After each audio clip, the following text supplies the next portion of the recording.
Chris 6 News at noon continues.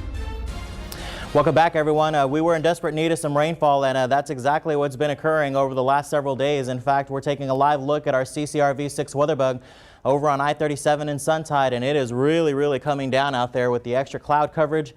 We are having temperatures in the 80s right now, but again causing a little bit of some road flooding and some ponding, so use caution if you have a commute over the next hour or so outdoors. As we look at temperatures here in Corpus Christi, look at that at Corpus Christi International. We're down to 75 with east-northeasterly winds at 13 miles an hour, but overall we have a mixture of 70s, 80s, and 90s across the area. Of course, where it's hotter, that's where we are getting a little bit of sunshine peeking through.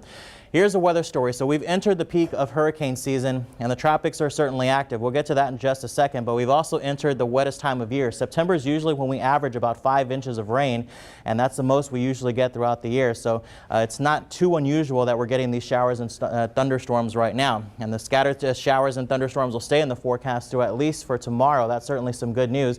And as we mentioned, some of those storms could be locally heavy with some strong wind as well. So use caution. There's a latest look at the Doppler radar. Again, we got a decent line forming from the Tynan area all the way stretching down into Corpus Christi, and we have that aerial flood advisory that goes into 115. That's just because we have some streets that are beginning to flood out there.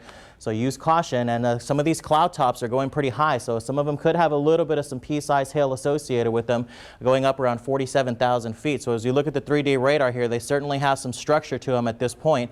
But again, here in Corpus Christi, most of that is pushing off to the northwest right now. So you folks that are over around Odom, Sinton, that area, here's where we have that highest storm top, and that's where we could see a little bit of some of that strong wind associated with, just to the north of 37 between Portland and going to Highway 77 as well. We had a little thunder shower out around Refugio and Woodsboro, but that has since dissipated, a couple of little sprinkles there. But the heaviest activity again, of course, to the east of the Mathis area, with additional activity being forming at this point just to the southeast of us. So these rainfall totals are going to continue to increase over the next several hours, of 0.41 out at the Naval Air Station, and out at Corpus Christi International, only 1/100th of an inch of rain there. But of course, as we go throughout the afternoon, we expect more of these showers and storms to form, especially as we get some daytime heating going on and the afternoon sea breeze kicks in.